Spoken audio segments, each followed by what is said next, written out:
I guess first off, share with us what got you into Batman.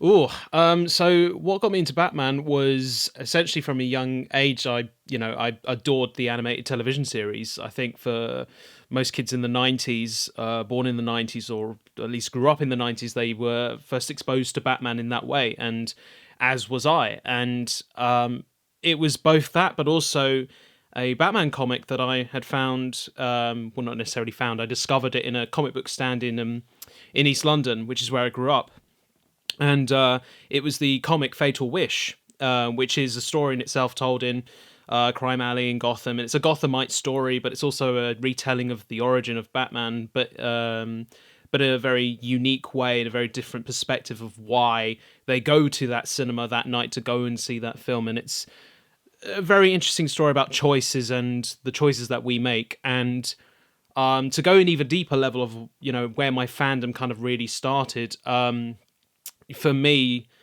I lost my father at a very young age, and to have a character like Batman to be there at that time, to kind of almost be that kind of surrogate father figure, to kind of be the new kind of father figure in my life, to understand that actually this is an individual that's taken grief and had grief in his life and actually used it to better himself, to be a better person, and actually become a better human being and actually help others in regards to that. I think it's just something incredibly inspiring. And for me at that age, to lose my father at that time was tough, but then to find this character and think, wow, he can actually make himself better without a particular, well, in his case, two family members. But for me, losing that one figure was a fragile thing for me at a time. So to have that character come into my life in that way was a very life-saving thing for me. So I have a very special bond